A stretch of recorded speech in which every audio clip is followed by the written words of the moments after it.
जय हिंद दोस्तों, वंदे मातरम। देखिए, बेवकूफ़ी की कोई हद नहीं होती है। और जब इंसान मतलब एक ऐसे जोन में चला जाता है ना, जहाँ पर उसे लगता है कि नहीं यार, लॉजिक वाली कोई बात नहीं है, अगर मुझे किसी ने कोई बात बोल दी है तो उसी में सच्चाई है, तो फिर तो आप भूल ही जाइए कि उस इंसान से आप किसी भी तरह की तार्किक बात कर सकते हैं। और जब अफ़वाह फैलती है, तब अफ़वाह में इसी प्रकार के लोग आपको भीड़ का हिस्सा बने हुए दिखते हैं। अभी कुछ दिन पहले की बात है, बांग्लादेश की कुछ तस्वीरें वायरल हुई जहां पर कि केएफसी, बाटा, डोमिनोज और कुछ एक शोरूम से जिनको कि तोड़ा फोड़ा गया, एक तरीके से लूटा गया, अगर मैं सीधे तौर पर कहूं तो। कारण एक अफवाह। क्या कुछ हुआ था वही इस वीडियो में हम लोग बात करने वाले हैं, क्योंकि आज की तारीख में देखिए, बांग्लादेश में लॉ एंड ऑर्डर की जो परिस्थिति है, जो कंडीशन है, वो वैसे ही बद से बदतर हो चुकी है। और जिस तरह से वहां पर कामकाज चल रहा है, ऐसा लग नहीं रहा है कि आने वाले दिनों में जल्दी ही वहां पर कुछ बेहतरी का काम हो पाएगा। दरअसल बांग्लादेश में इजराइल विरोधी प्रदर्शनकारियों ने बुधवार को कई सारे इंटरनेशनल ब्रांड्स की दुकानों में लूटपाट और तोड़फोड़ कर डाली। प्रदर्शनकारी बाटा, केएफसी, पिज्जा हट और प्यूमा जैसे ब्रांड्स के शोरूम में घुस गए और वहां रखे सामानों को नुकसान पहुंचाया। बेसिक सी बात है, तोड़फोड़ करी और चुरा के ले गए। ये घटना उस वक्त हुई जब हजारों लोग फिलिस्तीनियों के साथ एकजुटता दिखाने के लिए सिलहट, चटगांव, खुलना, बरिशाल, कमिला और ढाका में सड़कों पर उतरे थे। अब मुझे समझ में ये नहीं आ रहा है कि ये हजारों लोग जो समर्थन के लिए सड़कों पर उतरते हैं, ये लोग फिलिस्तीन क्यों नहीं पहुंच जाते। भाई, अगर आपको सही मायनों में सपोर्ट करना है तो फिर तो आपको वहीं चले जाना चाहिए। लेकिन पहली बात, वहां जाने की हिम्मत नहीं हो पाती। दूसरी बात, वहां जाने का पैसा नहीं है। भाई, गरीब लोग हैं। अब आप इस बात को समझिए कि माना यह जा रहा है कि ये जो भी कुछ हुआ है, ये सब हुआ फेक न्यूज़ के चलते, जिसमें ये दावा किया गया था कि ये कंपनियां इजराइल से जुड़ी हुई हैं। मतलब जिस भी व्यक्ति ने ये अफवाह फैलाने का काम किया, वो उनसे ही बड़ा वाला अनपढ़ रहा होगा। अच्छा, ये पूरा जो कर्मकांड है, ये ऐसे टाइम पर हुआ जब बांग्लादेशी सरकार इन्वेस्टर्स को अट्रैक्ट करने के लिए अपने पहले ग्लोबल इन्वेस्टर समिट की मेजबानी की तैयारी कर रही है।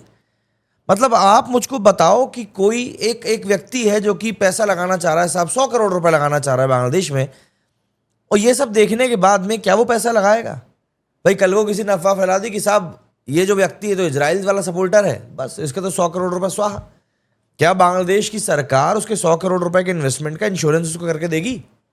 आपको बता दूं कि इजराइल ने 18 मार्च को गाजा पर जो हमला किया था, इसके बाद 19 जनवरी को हुआ सीजफायर तोड़ दिया था।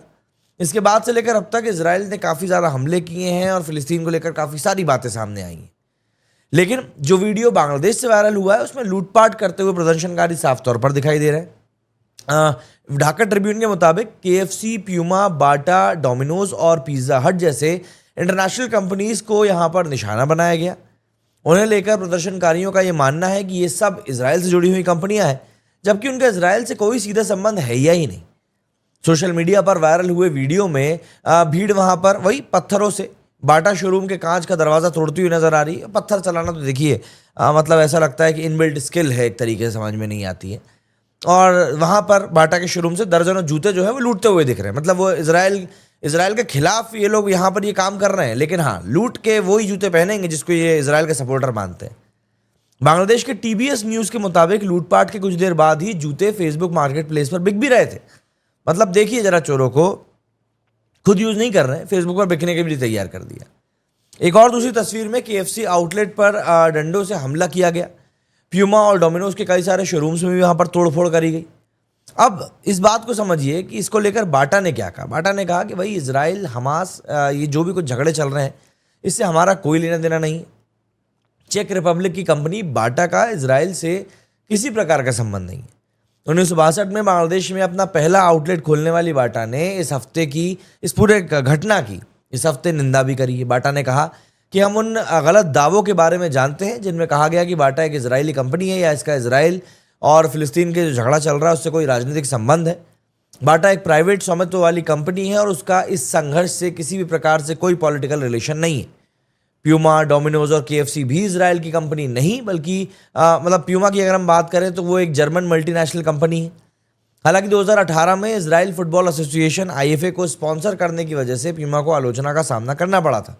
हालांकि ये डील भी 2024 में खत्म हो चुकी है। वहीं अगर हम डोमिनोज की बात करें तो ये एक अमेरिकी कंपनी है। बांग्लादेश में इसकी फ्रेंचाइजी का जो स्वामित्व है वो भारत की जुबिलियंट फूडवर्क्स लिमिटेड के पास में है। पिछले साल इसकी इजरायली फ्रेंचाइजी पर इजरायली सेना का सपोर्ट करने के लिए एक हमला भी किया गया था। KFC भी एक अमेरिकी कंपनी है और इसके आउटलेट्स इजराइल में भी हैं। हालांकि 2021 में तेल अवीव स्थित मार्केटिंग फर्म जो थी टिकटॉक टेक्नोलॉजीज का अधिग्रहण करने के बाद इसे भी जांच का सामना करना पड़ा था। बांग्लादेश को देखिए भारी नुकसान हुआ है, मतलब एक्सपोर्ट लागत जो है वो अब बढ़ने वाली, क्योंकि भारत ने बहुत शानदार कदम उठाकर ट्रांसशिपमेंट सुविधा जो थी वो बांग्लादेश के लिए ख़त्म कर दी है। दरअसल भारत ने बांग्लादेश को दी जाने वाली जो माल ट्रांसफ़र वाली फैसिलिटी थी उसको वापस ले लिया है। केंद्रीय अप्रत्यक्ष कर और सीमा शुल्क बोर्ड ने 8 अप्रैल को एक सर्कुलर जारी करके इस फैसले के बारे में जानकारी दी। मतलब भारत का उपयोग अब बांग्लादेश अपने शिपमेंट्स को तीसरे देश में भेजने के लिए नहीं कर पाएगा। यही होता है जब आप फालतू के डिसीजंस लेते हो, एक देश को लेकर फालतू की बयानबाजी करते हो अपने पॉलिटिकल गेन के लिए, तो फिर इसी तरह के रेसिप्रोकेशंस आपको झेलने पड़ेंगे, और भारत ने वही किया भी है। अब आप मुझे बताइए कि इस बेवकूफ़ाना हरकत जो कि की गई है शोरूम्स वगैरह में तोड़फोड़ करके, उसके ऊपर आपका क्या कुछ कहना है। मेरे स्टूडियो फिलहाल इतना ही। जय हिंद, जय भारत।